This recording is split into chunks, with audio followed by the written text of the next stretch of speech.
በጣም ቆንጆ፣ ደፋር፣ አፍቃሪና ለዓላማዋ ጽናት ቆርጣ የተነሳች ማንም ከሚገምተውና ከሚጠብቀው በላይ መስዋዕትነትን በተደጋጋሚ የከፈለች ነች። አሁን ግን የዓለምን ሁኔታ በሙሉ ሊቀይር የሚችል ክስተትን ለመከላከል እንዲቻል ከፍተኛ አደራ እሷ ላይ ተጥሏል። ታዲያ ይህንን ከፍተኛ አደራ ትወጣው ይሆን? በሚገርም ሁኔታ ለዚህ ከፍተኛ ተልዕኮ የተመረጡ ጃክ ዳውስ ወይም የሌሊት ወፎች በመባል የሚጠሩት 6 ሴት ሰላዮች ናቸው። ከነሱም ውስጥ መሪዋ ሴቷ አነር የምትባሏ ስትሆን በስሯ ያሉት እንደሷ ቆንጆ የሆኑና በተለያየ ሙያ ማለትም በኢንጂነርነት፣ በፈንጂ ኤክስፐርትነት፣ በአልሞ ተኳሽነትና በነፍሰ ገዳይነት ከእስር ቤት ለዚህ ሥራ ተብለው የወጡ ይገኙበታል። ታዲያ እነሱ የሚደርስባቸውን እንግልትና መከራ አሸንፈው ዓላማውን ያሳኩ ይሆን? የተከበራችሁ ውድ ቤተሰቦቼ እንደምን ከርማችኋል? እነሆ ዛሬ ይህንን በመሰለ ምርጥ የስለላ መጽሐፍ ተከስቻለሁ።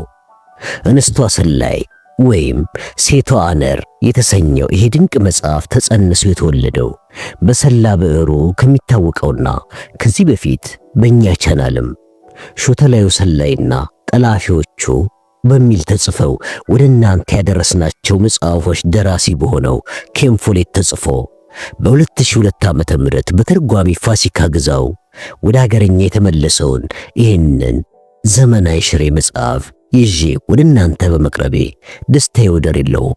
ለሚኖረንም ቆይታ ከወዲሁ እያመሰገንኩ ወደ ዝግጅት ያልፋለሁ።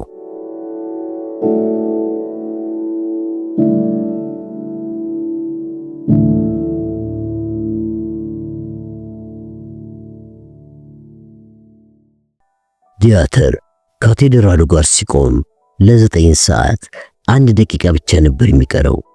በፍጥነት ወደ ካቴድራሉ ገባ። በመጀመሪያው የስብሰባ ቀን የጥምር ጦር ወኪል ይገኛል ብሎ መጠበቁ ተስፋ የለሽ ሊሆን ምንም አልቀረውም። ግን በሌላ በኩል ደግሞ የመስፋፋቱ ነገር ከገፋ ጣምራ ጦሩ የማይፈነቀለው ድንጋይ አይኖርም። የማድማዋ ሴሌማስ መኪና እዚያው ቆማ ሲያይ ስቲፋኒ እዚያ መሆኗን ተረዳ። በጊዜ በመድረሱ እርካታ ተሰምቶታል። ምክንያቱም አንድ ነገር ቢከሰት እሷ ብቻዋን እንድትጋፈጥ አይፈልግም። በትልቁ የምዕራብ በር ወደ ቀዝቃዛው ጨለማ ኮሪደር ገብቶ ሃንስን ሲፈልገው ከመደዳ የቤተ ክርስቲያን ወንበሮች ጀርባ ተቀምጦ አገኘው። ፈገግ ተባብሎ ተላለፉ። ቲያትር ወዲያውኑ ሕግ ተጻራሪነት ተሰማው። የተሰማራበትን ሥራ በዚህ አይነት ሁኔታ መከወን የለበትም። በጣም አይጠበቅም። ከአንድ ጀርመናዊ የባሰ እንደሆነ ታሰበው። ግን እምነት የለሽ አይባልም። ለመቶ ዓመታት ያህል ቅዱስ ሆኖ በቆየ ቦታ ላይ ሰላዮችን መያዝ ደስ አላለውም። ግን ይህን ስሜቱን አጉል እምነት ነው ብሎ አጣጣለው። ወደ ሕንፃው የሰሜናዊ መተላለፊያ አቋረጠና ከላይኛው መስገጃ ስር ያቺ የምድር ቤት መኖሯን በመተላለፊያው መንገድና በደረጃው ላይ ሲወርድ አያት። ስቲፋኒ አንድ ጥቁር አንድ ደግሞ ቡኒ ጫማ እንዳደረገች እዚያው ትሆናለች ሲል ገመተ። ከዚህ ሁለቱንም አቅጣጫዎች ማየት ይችላል። ተንበረከከና ለጸሎት እጁን ዘረጋ። እንዲህም አለ፣ ኦ ጌታዬ ሆይ እባክህን እስረኞቼ ላይ ላደረግኩት ስቃይ ይቅር በለኝ። ስራዬን በአግባቡ ለመስራት እንደመፍጨረጨር ታውቃለህ። ስቴፋኒን በተመለከተ ለሰራሁት ኃጢአትም ይቅር እንድትለኝ እማጸንሃለሁ። ስህተት መሆኑን አውቃለሁ፣ ግን ቆንጆ አድርገህ ፈጠርካትና ተፈታተነችኝ። እኔም ተረታው። የኔዋን ዋልትራውድን ለሩዲ ጥሩ እንክብካቤ እንድታደርግለት እንዲሁም ለሁለቱ ካሬፍ ቦምቦች መዳንን ስጣቸው። ጀነራል ሮሜልንም በፈተናው ሰዓት አብረው ሁንና የጣምራ ጦር ወራሪዎች ሲመጡ አሳፍሮ ወደ ባህር ይመልሳቸው ዘንድ ኃይልን ስጠው። ትንሽ ብጸልይም ብዙ ነገሮችን እንዳልኩበት ትረዳኛለህ ጌታዬ። አሁን ብዙ የምሰራው አለኝ። አሜን። ዙሪያውን ተመለከተ። አገልግሎት ባይኖርም ጥቂት ምዕመናን በቤተ ክርስቲያን ጎን ሆነው ግማሾቹ ሲጸልዩ፣ የተቀሩት ደግሞ በቅዱሳዊ ጸጥታ ቁጭ ብለው ያያሉ። ጥቂት ቱሪስቶችም በሎሳስ አይነት ድምፃቸውን ዝቅ አድርገው ስለ መካከለኛው ዘመን የህንጻ አሰራር እያወሩ የምድር ቤቱንም ስፋት ለማየት አንገታቸውን ዘም የሚያደርጉ ነበር። አንድ የጣምራ ጦር ሰላይ ዛሬ ቢመጣ ዲያተር ያሰበው ምንም ጥፋት አለመፈጸሙን ማየትና ማረጋገጥ ብቻ ነው። እንዲሁ ሲያይ ምንም ማድረግ የለበትም። ስቲፋኒ ሰላይ አነጋግራ የኮድ ቃላትን ከተለዋወጠች በኋላ ሩዲ ቦይስ ካለው ቤት ትወስዳቸዋለች። ከዚህ በኋላ ምን እንደሚያደርግ ግን በግልጽ አያውቅም። ብቻ እንደምንም በዚህ በአንዱ ሰላይ ጠቋሚነት ሌሎቹን ያገኛል። አንድ የሆነ ወቅት ላይም ትልቅ ደረጃን ይቀናጃል።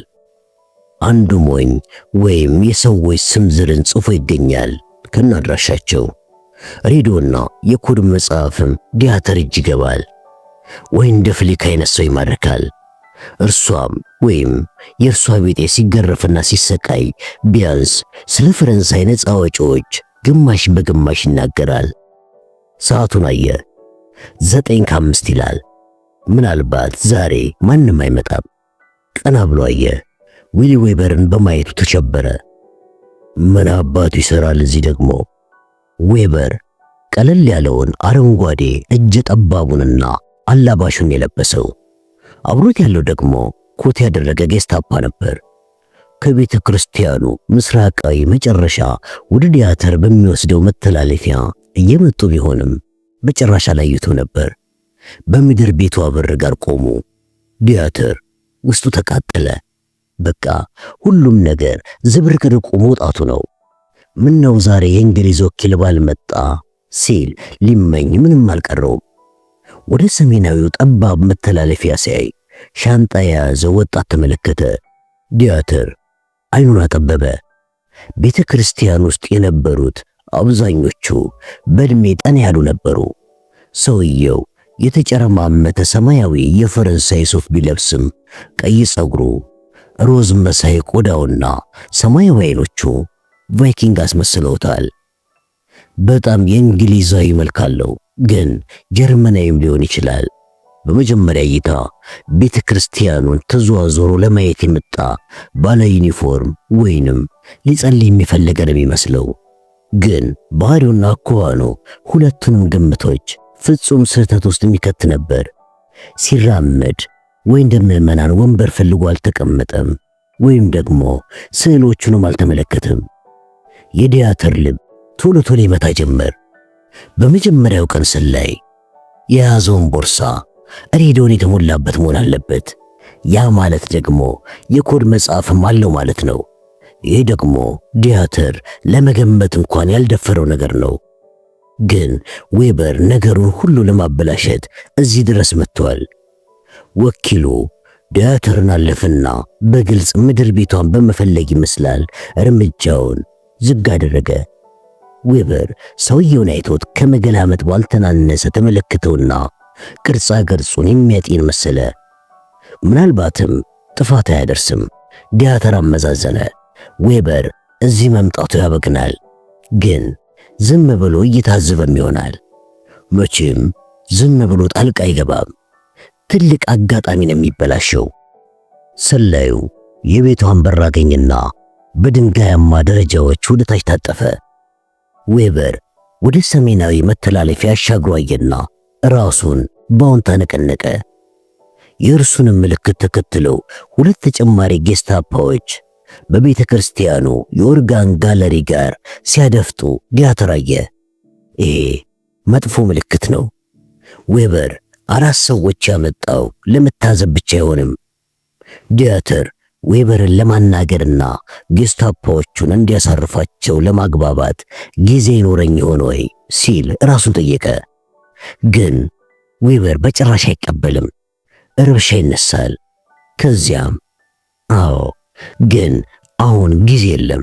ወዲያውኑ ማለት ይቻላል ስቲፋኒ ሰላዩን አስከትላ ወጣች። ደረጃው ጫፍ ላይ ስትደርስ ዌበርን አየችና ፊቷ በድንጋጤ ተጥለቀለቀ። መድረክ ላይ ወጥታ የሸመደደችውን ትታ ያልሆነውን ያቀረበች ያልተደናገጠች። ሲያደናቅፋትም ወጣቱ ሰላይ ዳናት። በሚያስደንቅ ፍጥነት መረጋጋትን ተላብሳ ያመሰግናለሁ አይነት ፈገግታ አሳየችው። በጣም ጎበዝ የኔ ፍቅር አለ ዲያተር በልቡ። ከዚያም ዌበር ወደፊት ተራመደ። ወይኔ አለ ዲያተር፣ ግን ማንም አልሰማውም። ዌበር ሰላዩን በእጁ ያዘና አንድ ነገር ተናገረ። ዲያተር ዌበር የሰላዩን በቁጥጥር ስር መዋል እያረዳ መሆኑ ሲረዳ ሊያብድ ምንም አልቀረውም ነበር። ስቲፋኒም ግራ ተጋብታ ፈገፈገች። ዲያተርም ተነሳና በፍጥነት ወደ ቡድኑ አመራ። ዌበር ሰላዩን በማሰር ራሱን ትልቅ ቦታ ለማሰጠት መሞከሩን ብቻ ነው ሊያስብ የቻለው። እብደት ነው ግን ይቻላል። ዲያተር ቀረብ ከማለቱ በፊት ሰላዩ የዌበርን እጅ መለጨቅና ተፈተለከ። የዌበር ጌስታፓም በፍጥነት ሁለት የተራምዶ በረረና የሰላዩን ጉልበት በእጁ ለመያዝ ሞከረ። ሰላዩ ተደናቀፈ፣ ግን ጠንከር ባለ እርምጃ ይራመድ ስለነበረ ጌስታፓው ሊያስቀረው አልቻለም። ሰላዩ ባላንሱ ጠብቅና ቀና ብሎ አሁንም ሻንጣውን እንደያዘ ሮጠ። ድንገተኛ የሩጫ ኮቴዎች፣ የሁለቱ ሰዎች ድምፅ ጸብ ባለው ካቴድራል ውስጥ አስተጋባና ሁሉም ሰው አየ። ሰላዩ ወደ ዲያተር ሮጠ። ዲያተር ሲሆን የነበረውን ነገር ባየ ጊዜ ጮኸ። ሁለቱ ቀሪዎቹ ጌስታፓዎች ከደቡባዊ መተላለፊያ ወጡ። ሰላዩ ሲያያቸው ማንነታቸውን የተገነዘበ መሰለ። ምክንያቱም ወደ ግራ ታጥፎ ነበር፣ ዘግይቷል። አንዱ ጌስታፓ እግሩን ዘረጋና ጠለፈው። እርሱም በጭንቅላቱ ፈረጠ። አጭር ወፍራም ሰውነቱም በድንጋያማ ወለል ትልቅ ድምፅ አሰማ። ሻንጣውም ወደ ላይ በረረ። ሁለቱ ጌስታፓዎች ሰፈሩበት። ዌበር ደስ እያለው ሮጦ መጣ። ጨምላቃ አለ ዲያተር ጮክ ብሎ የት እንዳለም ረስቶት። እነዚህ ሞኝ እብዶች ልፋቱን ሁሉ ምን አስቀሩበት? ግን እኮ አሁንም ጥፋትን ሊከላከል ይችል ይሆናል። ኮቶኪስ ገባና የ38 ኮልታ ወጣና ጥይቱን ቀስሮ ጌስታፓዎቹ ላይ ደገነው። በፈረንሳይኛም ውረዱ ውረዱ ብያቸዋለሁ ከዚህ ሰውዬ ላይ ካለበለዚያ መተኮሴ ነው ሲል ጮኸ። ዌበርም ሻለቃ እኔ አለ። ዲያተር አየር ላይ ተኮሰ። የጥይቱ ድምፅ በካቴድራሉ ሰፋፊ ግድግዳዎች ሲያስተጋባ የዌበር መማፀኛ ቃላት ታፈኑ። ጸጥታ! ዲያተር በጀርመንኛ ጮኸ። ዌበር በፍርሃት ዝም አለ።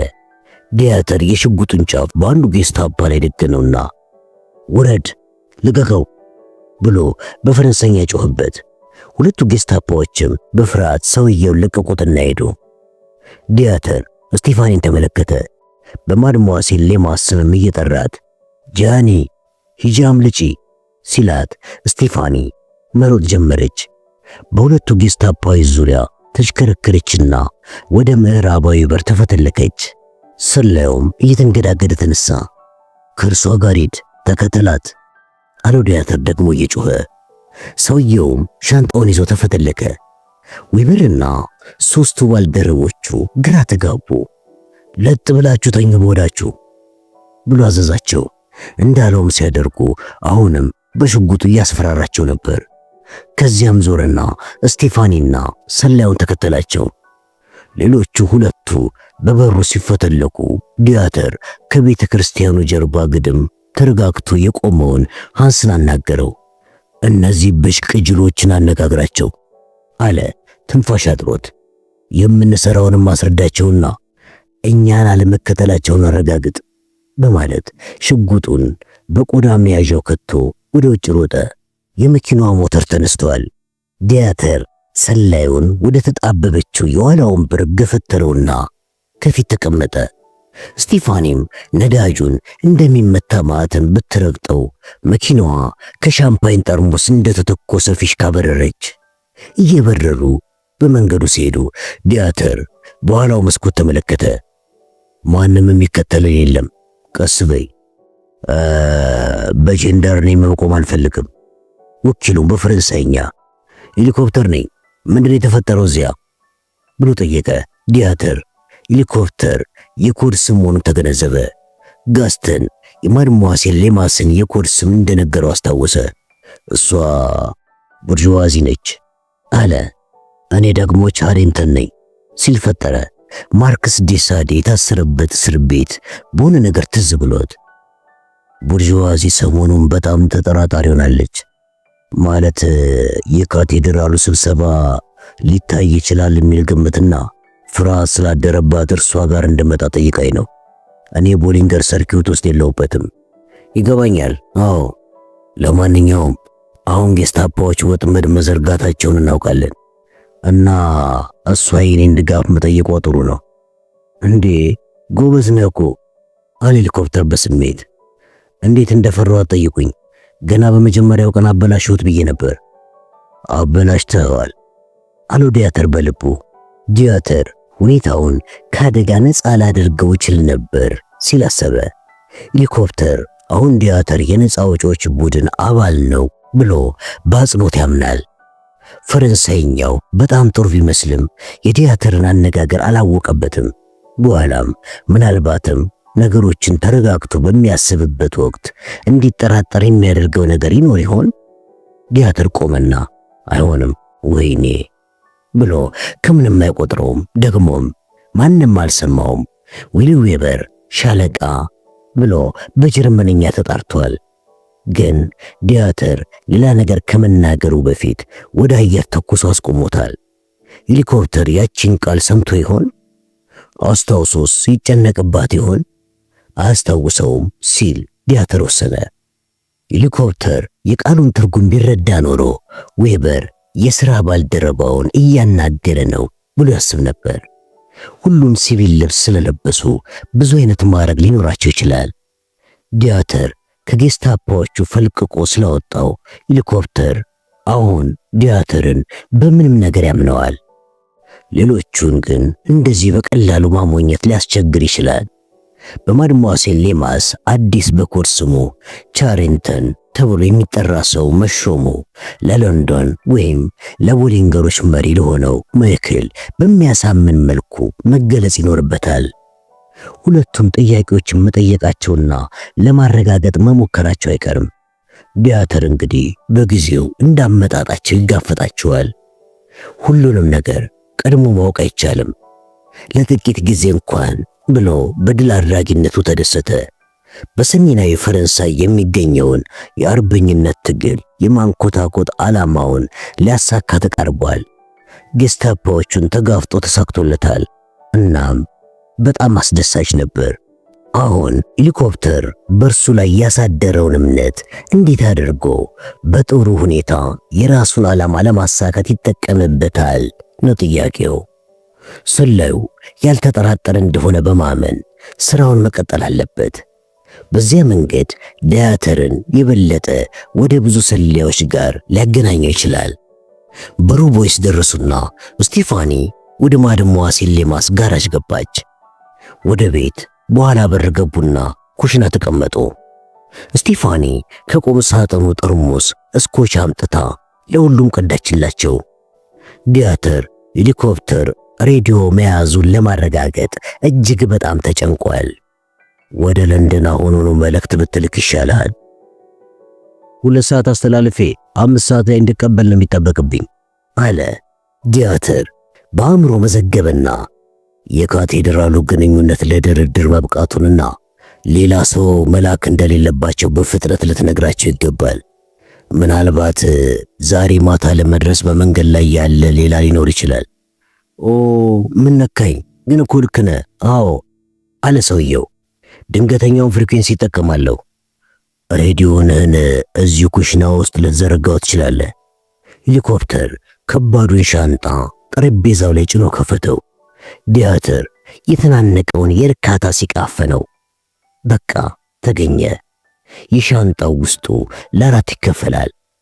ሁለት ክፍሎች መሃል ላይ አንዱ ፊት ሌላ ኋላ፣ ዲያተርም ትራንስሚተሩን በመካከል፣ የሞስ ቁልፉን በዝቅተኛው ቀኝ ክፍል እንዲሁም የጆሮ ማዳመጫ የሚገኘውን ተቀባይ ተመለከተ። በቀኝኛው ክፍል ያለው የኃይል አቅርቦት ነው። የግራ ክፍሉ ጥቅም ግልጽ የሆነለት ሰላዩ ሊድ በማንሳት የአክሰሰሪና መለዋወጫዎች ስብስብ ያለበትን ሲያወጣ ነው። ዲያተር በልቡ ንጹሕና ቅልብጭ ያለ ሬዲዮ ነው ብሎ አደነቀ። ከጀርመኖቹ እንጂ ከዝርክርኮቹ እንግሊዞች የሚጠብቀው ነገር አልነበረም። ከሄሊኮፕተር የማሰራጫና መቀበያ ሰዓቱን አውቆታል። አሁን የሚጠበቅባቸው ፍሪኩዌንሲያቸውንና ከሁሉም በላይ ኮዱን ማወቅ ይኖርበታል። ሄሊኮፕተር ሊዱን በኃይል ሶኬቱ ላይ ሰካው። ዲያተርም በባትሪም የሚሰራ ነበር መሰለኝ አለ። ባትሪ ወይም ዋና ኃይል ጌስታፖዎች ያላወቁትን የሬዲዮ ስርጭት ለማግኘት ሲሞክሩ ዋናው ማታለያችን የከተማውን ኤሌክትሪክ ማጣትና ስርጭቱን መክታት ነው። ዲያተር ራሱን ነቀነቀ። የቤት መብራት ቢጠፋብህ ይሄን ፕላግ ስትገለብጠው በባትሪ ይሰራልሃል። በጣም ጥሩ። ዲያተር ድንገት አያውቁ እንደሆነ ለጌስታፖዎች ይህን ይነግራቸዋል። ሄሊኮፕተር ሊዱን ኤሌክትሪክ ማስተላለፊያው ላይ ሰካውና ሽቦ ላይ ስቲፋኒን ረጅሙ ቁም ሳጥን ላይ እንድትሰቅለው ጠየቃት። ዲያተር በኩሽናው መሳቢያ ሲመለከት ምናልባትም ሌማስ የዕቃ ዝርዝር ስትጽፍ የተወችው እርሳስና ወረቀት አገኘ። መልእክትህን ኮድ ለማድረግ ይህን ልትጠቀም ትችላለህ አለው በመርዳት መንፈስ። በመጀመሪያ ምን እንደምላስብበት ሄሊኮፕተር አከክ አደረገና ጸጉሩን እንደገና በእንግሊዘኛ መጻፍ ጀመረ። በሰላም ደረስኩኝ። ከዚያም ምድር ቤቱ ጋር ቆምኩኝ። ስብሰባው አደጋ ላይ ወደቀ። ጌስታፖዎች ያዙኝ፣ ግን አሁን ችግሩ ተፈቷል። ለአሁኑ ይሄ የሚበቃ ይመስለኛል አለ። ዲያተርም ለወደፊቱ ለሚመጡት አዲስ መገናኛ መስጠት ይገባናል። ከባቡር ጣቢያው አጠገብ ያለውን ካፌ ዴላ ጋር ይጠቁም። ሄሊኮፕተር ጻፈው። በጥንድ የተቀመጡ ፊደላት የሚያሳይ የሐር መሐረብ ከሻንጣው ወጣ። በ5 ትርጉም የለሽ ጽሑፎች የተጻፈበትን በዚያ ያለ ወረቀትም አወጣ። ዲያተር ለአንድ ጊዜ በፓድ የሚጫረውን ጽሑፍ አውቆታል። ፈጽሞ አይተረጎምም። በመልእክቱ ቃላቶች ላይ ሄሊኮፕተር በፓዱ ላይ በ5 ፊደል ቃላቶች ጻፈባቸው። ከዚያም ለጻፋቸው ቃላቶች ከመሐረቡ ትርጉም ፈለገ። ደረስኩኝ ለሚለው ከአንድ ጊዜ ፓዱ ላይ BGKRU መረጠ። ቢ የሚለው የመጀመሪያ ፊደል ከመሐረቡ ላይ የትኛውን መደዳ እንደሚመርጥ ይነግረው ነበረ። ከቢ መደዳ ላይ ኤኢ ፊደሎች ነበሩ። ያ ማለት ኤን በኢ እንዲተካ ተነገረው ማለት ነው። ኮዱ አንድ ወጥ አይደለም። ለምሳሌ ቀጥሎ ለሚመጣው ኢ ሳይሆን ሌላ ቃል ነው የሚጠቀመው። እንዲያውም ማንኛውም ፊደል ለማንኛውም ሌላ ፊደል አይቆምም ማለቱ የተሻለ ሲሆን መልእክቱን ለመረዳት የሚቻለው በፓድ ብቻ ነው። የኮዱ ፍቺዎች እንኳን የኮዱን መልእክት የመጀመሪያውን ግልጽ ቋንቋውን ቢያገኙት ቀጣዩን መልእክት ሊያነቡበት አይችሉም። ምክንያቱም መልእክቱ ከፓዱ በተለየ ወረቀት ላይ ነው የሚጻፈው። ለዚያም ነው የአንድ ጊዜ ፓድ የሚባለው። እያንዳንዱ ወረቀት አንዱ ብቻ ይጽፍበትና ከዚያ በኋላ ይቃጠላል። መልእክቱን እንደጻፈም ሄሊኮፕተር ኦን ኦፍ ማብሪያና ማጥፊያውን ነክቶ ክሪስታል ሴሌክተር ተብሎ በእንግሊዘኛ የተጻፈበት ነገር አበራ። በጥንቃቄ ሲያይም ዲያተር መደወያው በ3 ቢጫ ስም የተቀባ መሆኑን አስተዋለ። ሄሊኮፕተር የማስታወስ ችሎታውን ይጠራጠር ስለነበረ ምልክት ማድረግን አይረሳም። የሚጠቀምበት ክሪስታል ለአስቸኳይ ጊዜ ተብሎ ይቀመጣል።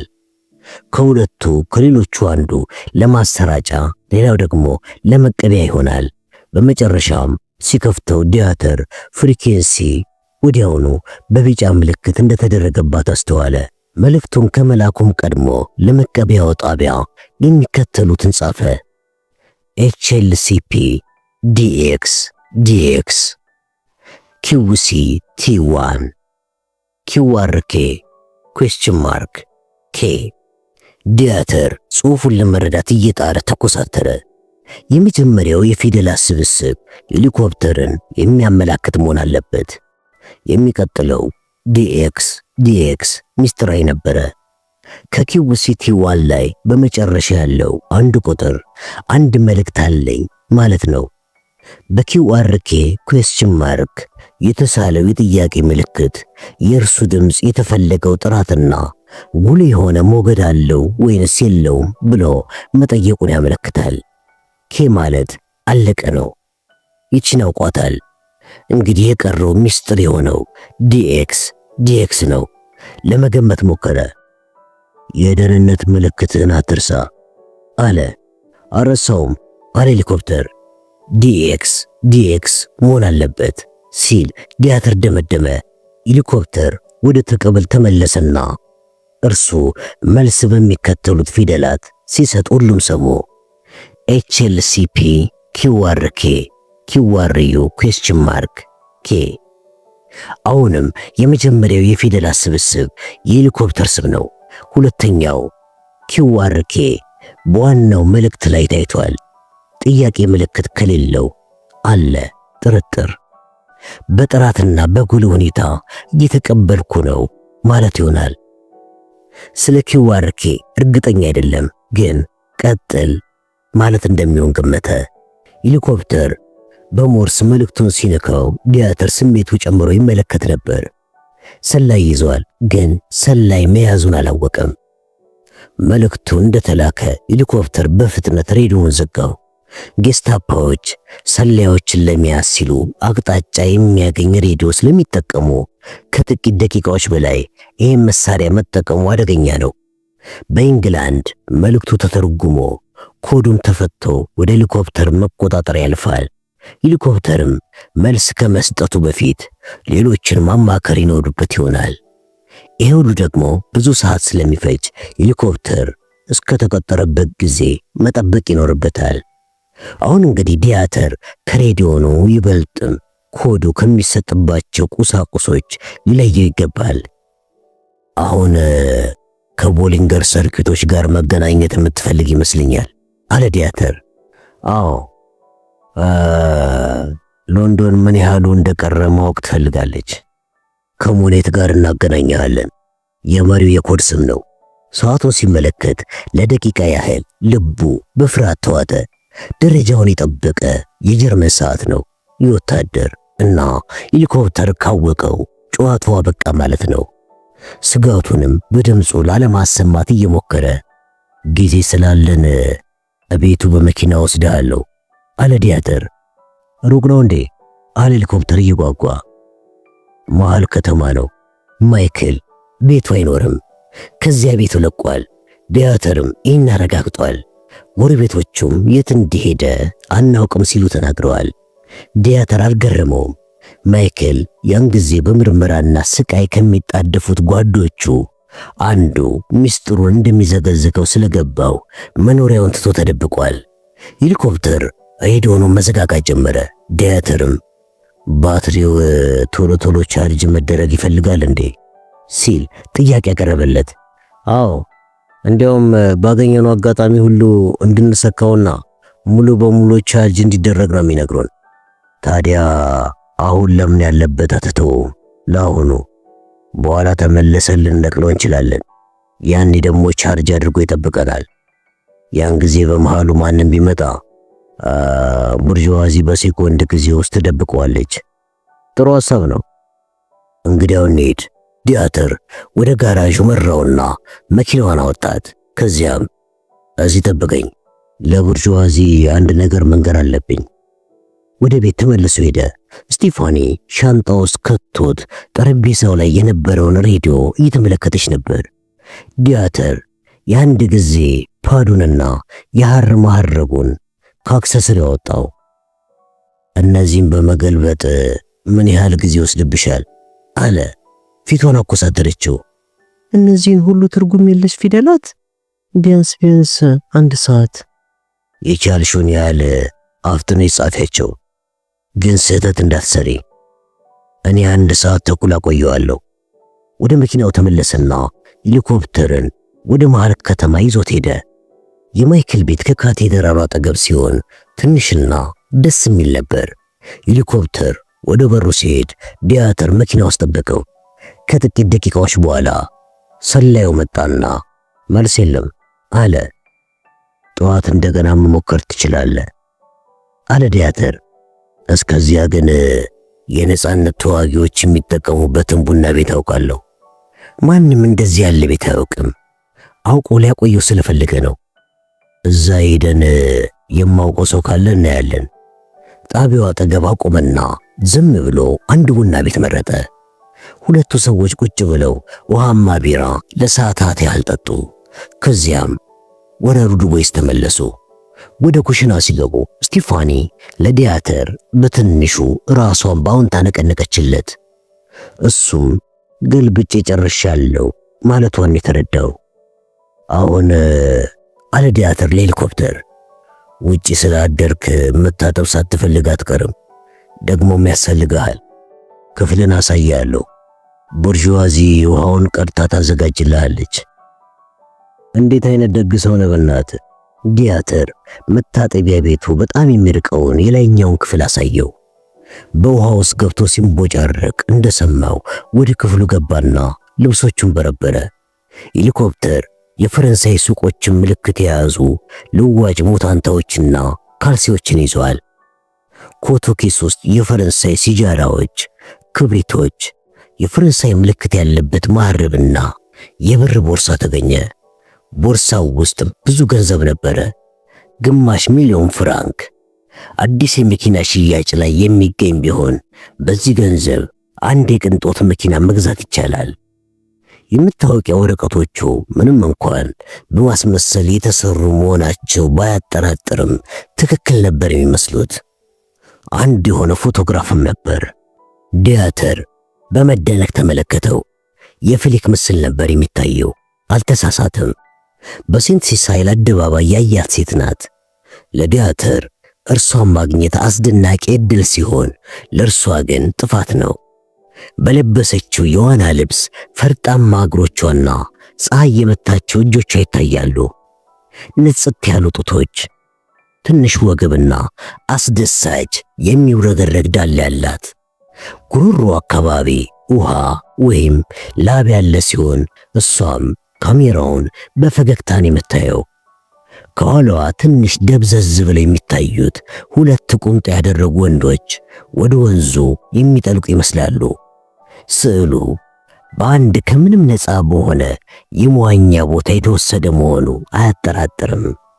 ግን ደካማ ፈገግታዋ፣ የረጠበው ጉሮሮዋና ግማሽ ርቃንነቷ ፎቶግራፉን በወሲብ ቀስቃሽነት የተነሳ ያስመስለዋል። እነዚያ 2 ልጆች ከኋላዋ ባይኖሩ ከካሜራው ኋላ ለቆመው ሰውዬ የዋና ልብሷን ታወልቅለት ነበር። ሴት የወንድ ጓደኛዋ ፍቅር እንዲሰራ ከፈለገች እንደዚያ ነው የምታደርግለት ሲል ዲያተር አሰበ። ወጣቱ ፎቶን ይዞ የሚዞርበትን ምክንያት ተረዳ።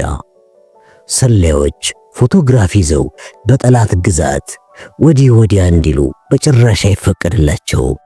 ለዚህም ጥሩ ምክንያት አለ። ሄሊኮፕተር ለፍሊክ ያለው ስሜት ያበላሻት ይሆናል። አብዛኛውን የፈረንሳይ ነፃ አውጪዎችንም እንዲሁ። ዲያተር ፎቶውን ኪስ ውስጥ ከተተና ወጣ። በአጠቃላይ ዛሬ ጥሩ ሥራ መከናወኑ ታውቆታል።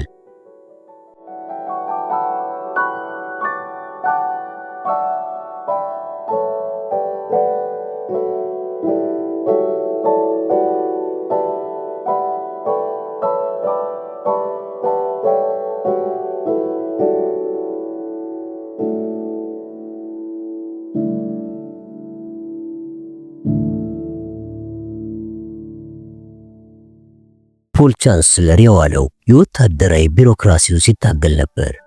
በማሳመን፣ በማስፈራራት፣ በመለመን፣ በማባበል እንዲሁም እንደ መጨረሻ አማራጭ የሞንቲን ስም በመጠቀም መጨረሻ ላይ ታዲያ በንጋታው ይካሄድ ለነበረው የቡድኑ የፓራሹት ስልጠና የምትሆን አውሮፕላን ለማግኘት በቃ። ወደ ሃምፕሻየር የሚመለሰውን ባቡር ሲሳፈር ፍሊክን ዳግመኛ ለማግኘት መጓጓቱን ተረዳ። በጣም ነበር የሚወዳት።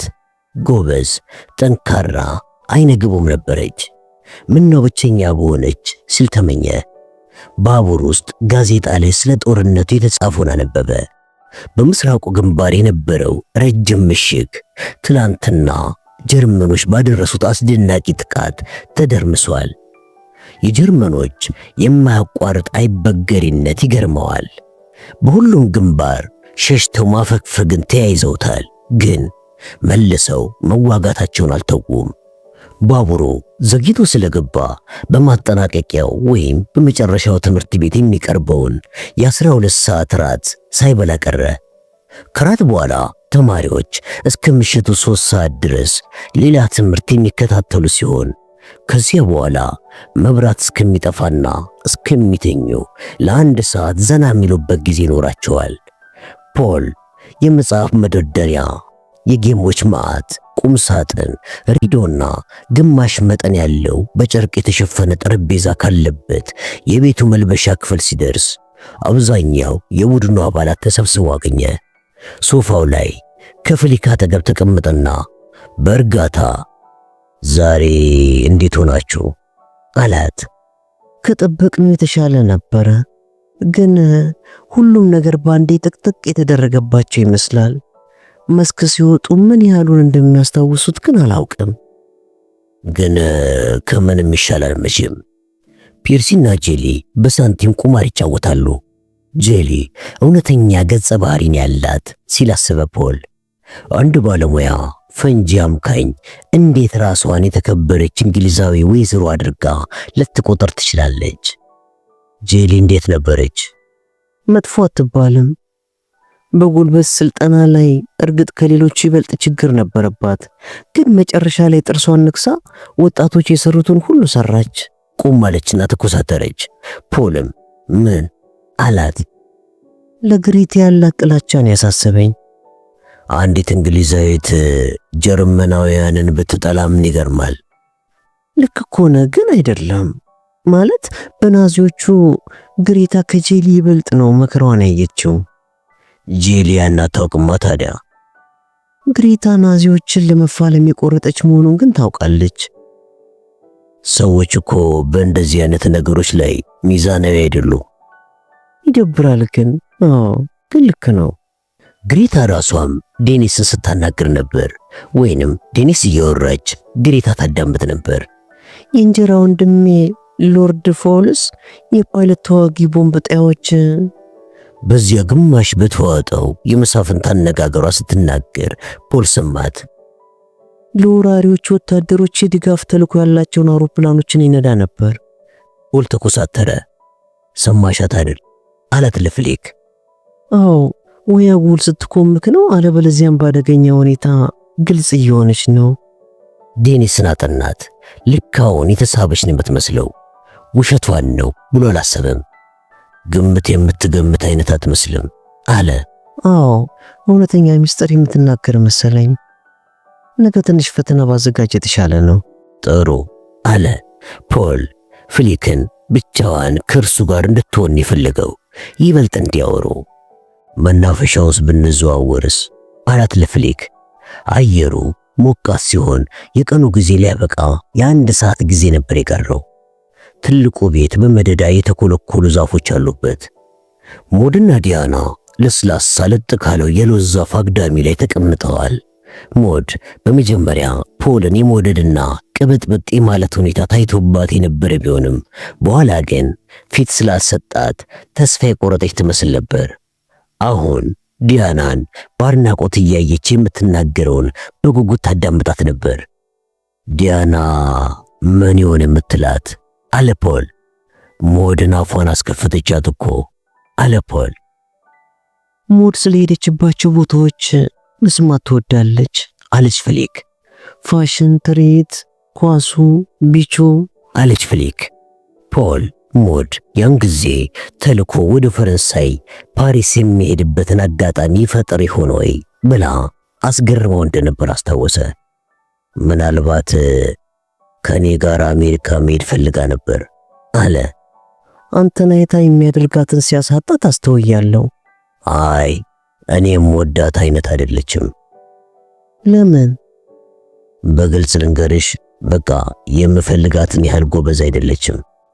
ጥሩ አለችና ደስ ብሎኛል። ቅንድቡን ከፍ አደረገና ለምን? በቃ ብትወዳት ኖሮ ላንተ ያለኝ ግምት ዝቅ ይል ነበር።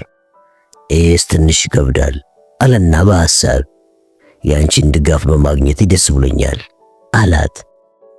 ነገር አታጣምሺ ስትል ገጸጸችውና እያደንኩ ነበር። ፈገገ። እንዲስታመናጭቀው እንኳን ይወዳታል። እንደዛ ከሆነ ቀደም ማለቴን አቆማለሁ። ወደ ሁለቱ ሴቶች ቀረብ ብለው ሲያልፉ ዲያናን እና ኮንቴንሳው ደም እንደላሰች ውሻ በቀይ የተለወሱትን ጥፍሮችሽን ከባሌ ላይ አንሻለችና ጄኒፈር ጭንቅላት ላይ ሻምፓኙን ስትቀዳባት ጄኒፈር የኮንቴንሳውን ጸጉር ያዘች፣ ጸጉሩ ሚጎን ወለቀ ስትል ሙድ ሳቀች። እዚያው በኖርኩ ይኖሩ። ፖል ለፍሊክ ጓደኛሞች ይሆኑ ይመስላል። ደስ ይላል። እኔም እንደዚህ የቡድናዊነት ስሜት እንዲኖራቸው ነው የምፈልገው። አትክልት ቦታውን ሳያውቁት አልፈውት ጫካ ውስጥ መሄድ ጀመሩ። በቅጠሎቹ ስር ብልጭ ከሚል ትንሽ መብራት በቀር ምንም የለም። ለምንድነው አዲስ ጫካ የሚባለው? አለ ፖል። ያረጀ ነው የሚመስለው። ግን የእንግሊዝኛ ስሞች ልክ እንዲሆኑ ትጠብቃለህ? ሳቀች። አይመስለኝም። ለጥቂት ጊዜ በጸጥታ ተጓዙ። ፖል ደስ የሚል የፍቅር ስሜት ተሰማው። ሊስማት ፈለገ፣ ግን የሰርግ ቀለበት አድርጋለች። በ4 ዓመቴ ንጉሱን አገኘሁት አለች። የአሁኑን ንጉስ? አይ አባቱን ጆርጅ አምስተኛውን። ወደ ሰመርሸል መጥቶ ነበር። በእርግጥ እሱ ጋር እንዳይደርስብኝ ተደብቄ ነበር፣ ግን እሑድ ጠዋት በኩሽናው የአትክልት ቦታ አገኘኝና ደህና አደርሽ፣ ለቤተ ክርስቲያን ዝግጁ ነሽ አለኝ። ትንሽ ቢሆንም ኃይለኛ ድምፅ ነበረው። ምን አልሽው? ማን ስለው ንጉሱ ነኝ አለኝ። ከዚያም እንደ ቤተሰቦች የተረካ ከሆነ ልትሆን አትችልም፣ ትንሽ ነህ አንተ አልኩት። እሱ ግን ደግነቱ ሳቀ። ልጅም ሆነሽ ባለስልጣን መፍራት የለም ማለት ነው አይደል? ፖል ዝቅ ያለ የማቃሰት ድምፅ ሰማ። ተኮሳተረና ድምፁን በሰማበት አቅጣጫ ሲመለከት ሮቢ ሮሜንንና የጦር መሳሪያ መምህሩን ጂሞ ካርድዌልን አብሮ አያቸው።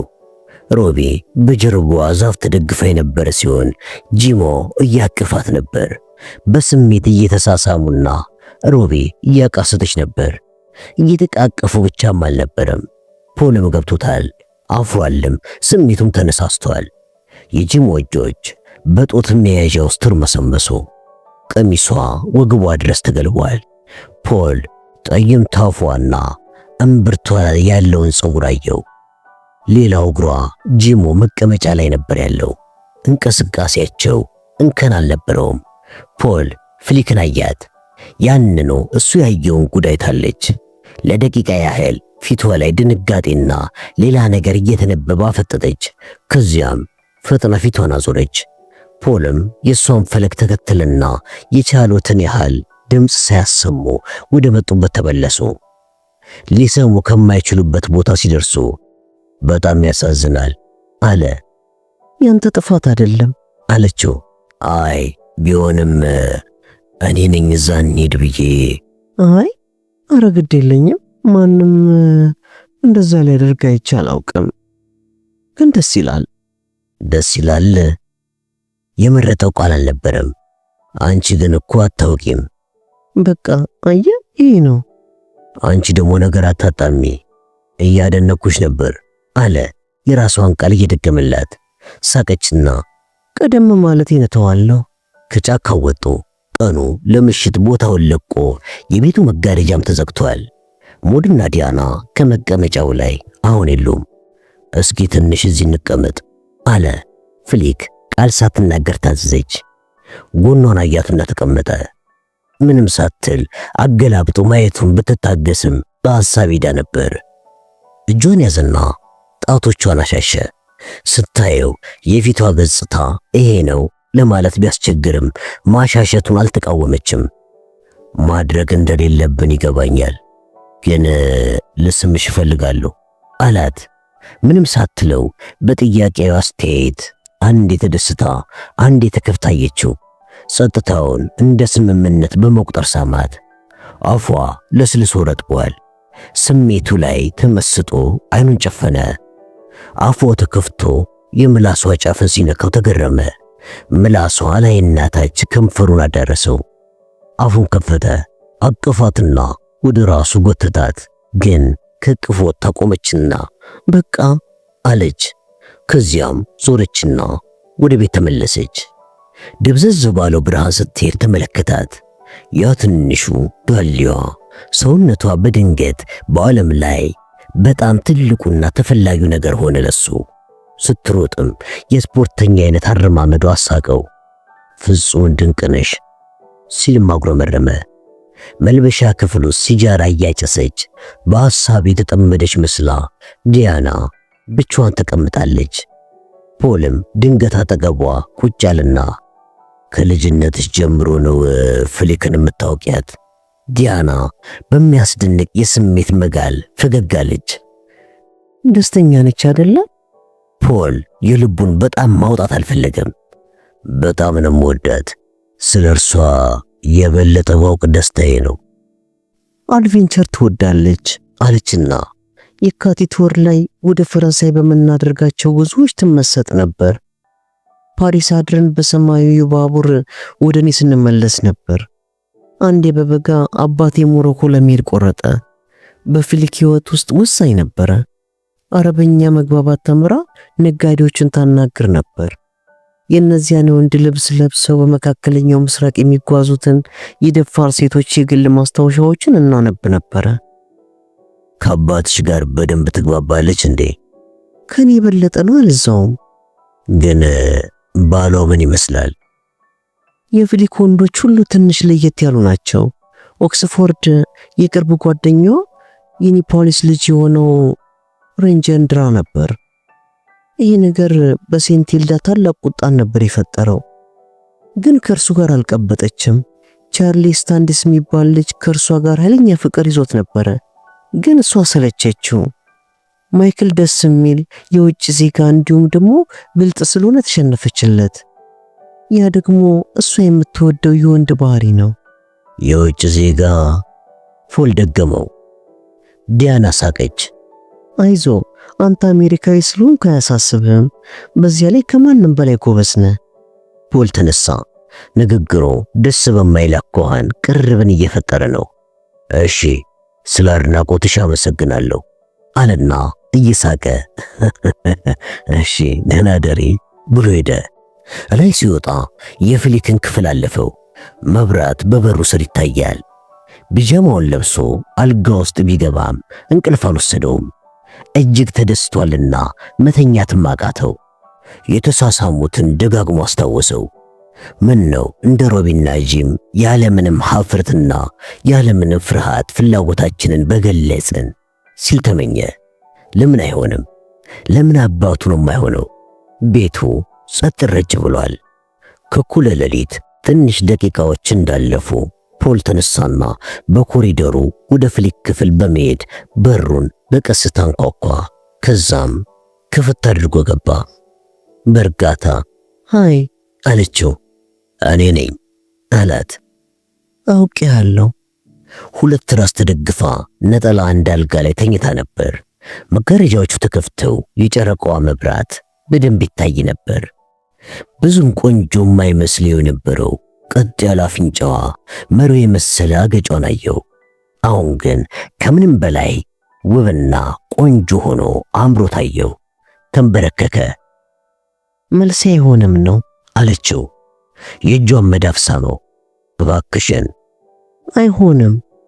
ሊስማት ቢጠጋም ፊቷን አዞረች። ለመሳም እንኳን ከሳምኩ በስሜት እቀልጣለሁ። ደስ አለው። ከእርሱ የተለየ ስሜት እንዳላት ተረዳ።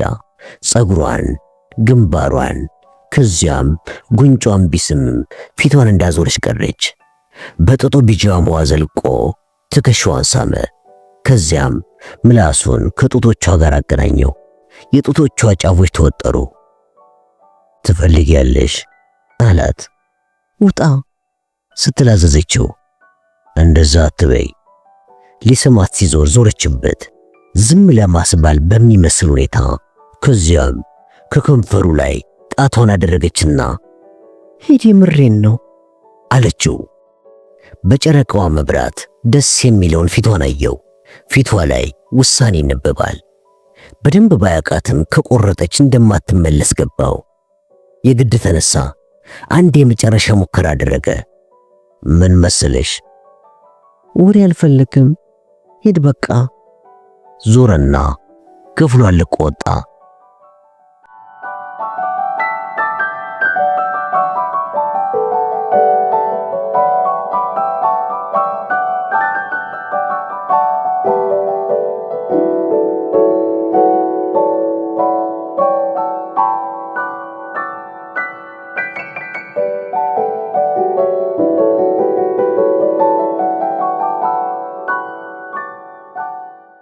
አምስተኛው ቀን ሐሙስ ሰኔ 2 1944 ዲያተር ፍራንክፈርት ብለው ከሰየሙት ሆቴል ውስጥ በእንቅልፍ አሳለፈና ልክ 2 ሰዓት ሲሆን ነቃ። ስቴፋኒ ሩድ ቮይስ በሚገኘው ቤት ውስጥ ከብሪታንያው ሰላይ ከሄሊኮፕተር ጋር ስለነበረች ዲያተር ብቻውን ነበረ። በዛሬው ጠዋት ሄሊኮፕተር የቦሊንገር የስለላ መረብ ኃላፊን ለማግኘት የሚሞክር ሲሆን ዲያተርም እሱም መከታተል ነበረበት። ሄሊኮፕተር ፍለጋውን የሚጀምረው ከማይክል ቤት እንደሆነ ስላወቀ እዚያ ቤት ላይ የክትትል ቡድን በማስቀመጥ እንዲከታተሉ ለማድረግ ወስኗል። በማለዳ በግዙፍ መኪናው የአትክልት ቦታዎችን እያቆራረጠ ሲነዳ ቆየና ሳንት ሲሳኤል ሲደርስ ከህንጻው ፊት ለፊት መኪናውን አቆማት። በመጀመሪያም ምድር ቤት ወደሚገኝ የፎቶ ላብራቶሪ አመራ። በፎቶ ላብራቶሪ ማጥቆሪያ ክፍል ውስጥ ማንም ሰው ያልነበረ ቢሆንም የሱ ፊልሞች ግን ታጥቦ እንደተሰቀለ ልብስ ተንጠልጥለው ነበር። ሄሊኮፕተር ይዞት የነበረውን የፍሊክ ፎቶ 2 ኮፒ እንዲሰጠው ጠይቆ ነበር። ከተሰቀሉት የፍሊክ ፎቶ ፊልሞች አንዱን አነሳና ባሏን ለማዳን የጥይት ውርጅብኝ እየወረደባት ያደረገችውን ሩጫ እያስታወሰ ሊያጠናው ሞከረ። የዋና ልብስ ለብሳ ቸልተኛ ገጽታ እያሳየች ፎቶ የተነሳችውን ውብ ወጣት ፎቶ እያየ ውስጣዊ ጥንካሬዋን ለማንበብ ሞከረ። በጦርነት ውስጥ ያለፈች መሆኗን መገመት አላዳገተውም። ፎቶን ኔጋቲቭ ፊልምና ለሄሊኮፕተር መመለስ ያለበትን ኦሪጂናል ፎቶን ወሰደ። አንድ ፖስታና ባዶ ወረቀት አወጣና ለጥቂት ጊዜ ካሰበ በኋላ እንዲህ ሲል ጻፈ። የኔ ውድ ሄሊኮፕተር ፂሙን ሲላጭችን ወረቀት ልክ ከኪሱ ቦርሳ ውስጥ ሾልካ የወጣች እንዲመስል በጃኬቱ የውስጥ ኪስ ውስጥ ከተቻት። አመሰግናለሁ። ያንቺው።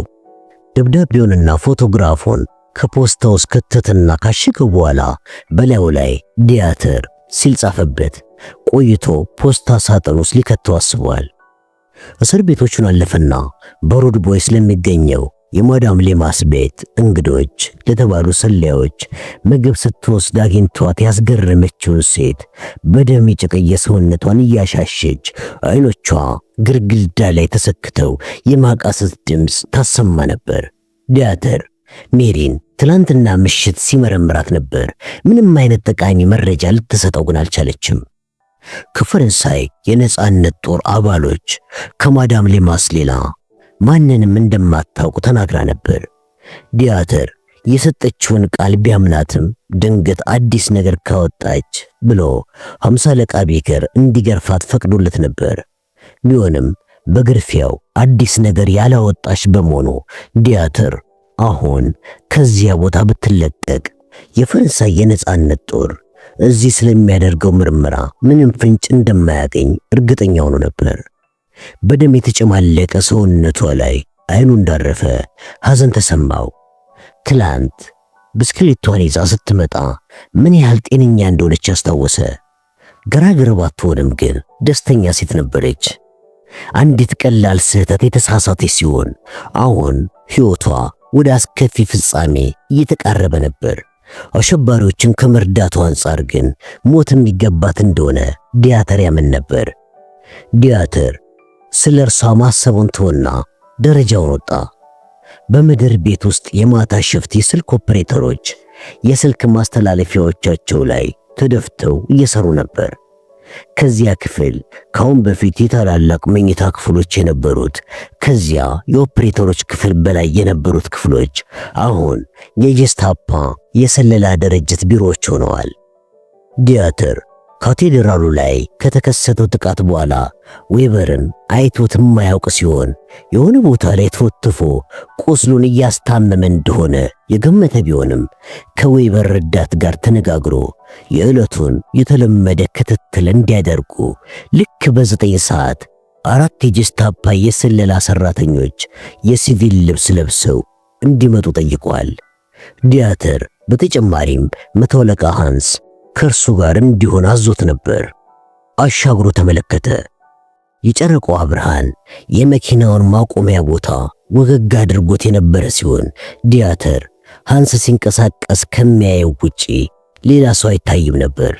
ዲያተር ወደ ዌበር ቢሮ ሲሄድ ዌበር በአረንጓዴው በጠረጴዛው መብራት እየታገዘ የወረቀት ስራዎችን ለመስራት እየሞከረ ወንበሩ ላይ ተቀምጦ ሲያገኘው በጣም ተገረመ። እንዲመጡ የፈለኳቸው ሰዎች የታሉ ሲል ዌበር ተነሳና ትናንትና መሳሪያ መዘዝክብኝ፣ አንድ መኮንን ለማስፈራራት የሞከርከው ደግሞ ምን ለማለት ፈልገ ነው በማለት ጠይቀው። ዲያተር የዚህ አይነት መልስ አልጠበቀም ነበር። ዌበር ራሱ በሰራው ስህተት እንዴት እንደዚህ ቁጡ ይሆናል ሲል ተገረመ። የሰራውን ጥፋት አልተረዳውም ማለት ነው ሲል ማሰበ። አንተ ደደብ፣ ያ ያንተ ጥፋት ነው። እኔ ያ ሰው እንዲያዝ አልፈለኩም ነበር አለው በቁጣ ስሜት። ለሰራው ስራ በፍርድ ቤት አስቀጣ ነበር ሲል ዌበር ተናገረ። ዲያተር በዌበር ንግግር ሊሳለቅበት ቢፈልግም ራሱን ለመክታት ሞከረ። የዌበር አባባል እውነት መሆኑን ተገንዝቧል። የሰራው ስራ በወቅቱ አስፈላጊ የነበረ ቢሆንም በሶስተኛው ራይች ቢሮክራሲያዊ አሰራር አንድ የጦር መኮንን በራሱ ፍቃድ ሳይታዘዝ ለሚፈጽመው ድርጊት ቅጣት ሊደርስበት እንደሚችል አላጣውም። ፍርሃት የወረረው ቢሆንም ድፍረት ለማግኘት ሞከረ። ሂድና ሪፖርት አድርግ፣ በዳኞች ችሎት ፊት ተከራክሬ መርታት እችላለሁ ሲል ጮሁ ተናገረ። ሽጉጥህን እኮ ነው የተኮስክብኝ አለ ዌበር። አዲስ የሆነብህ በወታደራዊ አገልግሎት ዘመን ጥይት ተተኩሶብህ ስለማያውቅ ነው ሲል ዲያተር በብስጭት ተናገረ። ዌበር ተበሳጨ። በጦርነት ውስጥ ተካፍሎ ማያውቅም። መሳሪያ መጠቀም ያለብህ ጠላት ላይ ነው እንጂ ባልደረባ የሆነ የጦር መኮንን ላይ አይደለም በማለት ተናገረ። እኔ ተኮስኩት ወደ ሰማይ ነው። በመተኮስ ያስደንግጬ ከሆነ አዝናለሁ። አዎ በጣም ጠቃሚ የጸረ ስለላ ወኪል ልታጠፋብኝ ነበር። ባልተኩስብህ ኖሮ ይህን ጥፋትን ወታደራዊ ፍርድ ቤቱ ከግምት ውስጥ የሚያስገባ አይመስልህም? ያን ስህተትን በማን ትዕዛዝ ነው የሰራኸው? በወቅቱ የሥነ ሥርዓት ጉድለት እየፈጸምክ ነበር አለ ዲያተር። አንድ የብሪታንያ ሰላይ ይዣለሁ ላለው ሲል ተናገረ ዌበር። ያ ታዲያ ምን ጥቅም አለው? አንድ ሰው ነው ያዝከው። ያልተያዙ ብዙ ሰላዮች አሉ። ያን ሰው ከመያዝ ይልቅ በተለቀው ያልተያዙትን ብዙ ሰላዮች ለመያዝ ፍንጭ ይሰጠን ነበር። ያንተ ትዕዛዝ አለመቀበል ደግሞ ሌሎቹ ሰላዮች የመያዝ ዕድላቸውን ሊያሳጣን ነበር። ነገር ግን ዕድለኛ ስለሆንክ ከዚያ አስከፊ ጥፋት አዳንኩ አለው። ዌበር የተረበሸ መሰለ። አለቆቻችን አንድ የተባበሩት ኃይሎች ሰላይ እንዳይያዝ ያደረግከው ሙከራ አድርገው ሊቆጥሩብህ ይችላሉ እኮ ሲለው ዲያተር በረጅሙ ተነፈሰና ደደብ አትሁን፣ እኔ አንድ ተራ የአይሁድ ነጋዴ አይደለሁም በተራ አሉባልታ መረታው። እኔን ከሃዲ ነው ብትል ማንም አያምንህም። እሱን ተወና አሁን እኔ ወታደሮች ይታሉ ሲል ጠየቀው። ሰላዩ አሁኑኑ መያዝ አለበት አለ ዌበር። አሁን በፍጹም መያዝ የለበትም። ይዘዋለሁ ብትል ተኩሼ እገድልሃለሁ። የታሉ ወታደሮቼ በማለት ዲያተርን በድጋሚ ጠየቀው። በጣም ለራስ የሚያስፈልጉኝን ወታደሮች ለእንደዚህ አይነት ኃላፊነት ለጎደለው ሥራ ማሰማራት አልፈልግም አለ ዌበር። ፍቃደኛ አይደለህም? አዎ በማለት መለሰለት። ዲያተር ዌበርን አፍጥጦ አየው። ዌበር እንደዚህ አይነት መልስ ይሰጠኛል ብለው አልገመተም ነበር። ፊልድ ማርሻል ሮሜል ይህን ሲሰማ ምን ሊደርስብህ እንደሚችል ገምተሃል ግን አይደል? ዌበር የደነገጠ ቢመስልም ቆፍጣና ለመሞከርና እኔ እኮ የሰራዊቱ አባል አይደለሁም የጀስታፓ የስለላ ድርጅት አባል እንጂ በማለት መለሰለት። ዲያተር ግን እኮ እውነቱን ነው ሲል አሰበ። ዋልተር ጎዴል የራሱን ጦር ከጠረፍ ጥበቃ አንስቶ ከመስጠት ይልቅ ዲያተር ከጀስታፓ የሰለላ ሰራተኞች እንዲወስድ ማዘዝ ቢችልም ጀስታፓው ግን የዲያተርን ትዕዛዝ ለመቀበል ግዴታ የለበትም። ሮሜል የሚለው ስም ዌበርን ያሸበረው ቢሆንም ወዲያውኑ ግን ረሳው። አሁን ዲያተር ከመቶ አለቃ ሃንስ ውጪ ባጠገቡ ማንም ረዳት አልነበረውም። እሱና ረዳቱ መቶ አለቃ ሃንስ ያለ ረዳት የሰለየውን ሄሊኮፕተርን ግዳጅ ብቻቸውን መወጣት ይችሉ እንደሆነ አሰላሰለ። አስቸጋሪ ቢሆንባቸውም ከመጋፈጥ ሌላ አማራጭ እንደሌላቸው ተረዳ። ዌበር ይሄም ቢታ የሚያስከትልብህን ቅጣት ለመቀበል ፈቃደኛ መሆንን እርግጠኛ ነህ? በጣም መጥፎ ቅጣት እንደሚጠብቅ አልጠራጠርም አለው በማስፈራራት። እንዲያውም በተቃራኒው አንተ ነህ ቅጣት የሚደርስብህ። ዲያተር በተስፋ መቁረጥ ራሱን ነቀነቀ። ከዚህ በላይ ሌላው የሚችለው ነገር አልነበረውም። ዲያተር ሃንስን አዳራሽ ውስጥ አገኘውና ሁኔታውን ገለጸለት። በስልክ ቤቱ ሕንፃ ጀርባ ቀድሞ የሰራተኞች ክፍል የነበረውና አሁን የምህንድስና ወደ ሆነው ሕንፃ መሩ። በዋዜማው ምሽት ሃንስ አንድ መኪናና አሮጌ ሞተር ሳይክል በውሰት አግኝቶ ነበር። ዲያተር ዌበር ይህን መኪናና ሞተር ሳይክል ከመሐንዲስ ክፍል በውሰት ማግኘታቸውን ሰምቶ እንዳይሰጠን ያስከለክለን ይሆን ወይ ሲል አሰላሰለ። ጊዜው ሊነጋ ከአንድ ሰዓት ተኩል በላይ ያልቀረው በመሆኑ ዌበር ሁኔታውን ሰምቶ ለመከራከር ጊዜ የሌለው መሆኑን ተረዳ። የተዋሱትን ያለ ችግር ካገኙ በኋላ ዲያተርና ሃንስ ጃኬቶቻቸውን ደርበው ሞተር ሳይክሉን ከመኪናው ጀርባ ጭነው እየነዱ ጉዟቸውን ቀጠሉ። ወደ ራይምስ አቅጣጫ መሩና በሮድ ቦይስ መንገድ ጉዟቸውን ቀጠሉ። መታጠፊያው ላይ ሲደርሱ መኪናቸውን አቆሙና ሃንስ ወርዶ በንጋቱ ብርሃን እየተመራ የፍሊክን ፎቶ የያዘውን ፖስታ በፖስታ ሳጥን ውስጥ ከተተው። የሄሊኮፕተር መኝታ ቤት የሚገኘው ከጀርባ ስለሆነ ሃንስ ፖስታውን ሲከት ሊያየውና ማንነቱን ሊያስታውሰው እንደማይችል ገምቷል። በከተማው መሃል ላይ የሚገኘው የማይክል ቤት በራፍ ላይ ሲደርሱ ፀሐይዋ እየወጣች ነበር። ሃንስ መኪናውን ከመንገዱ 100 ሜትር አርቆ አቆማትና አንድ መደበቂያ ቦታ ፈለገ። መንገዱ ብዙ መኪኖች የቆሙበትና የሚተላለፉበት ስለነበረ ያቆሙት መኪና ጥርጣሬ ውስጥ እንደማይገባ ዲያተር ገመተ።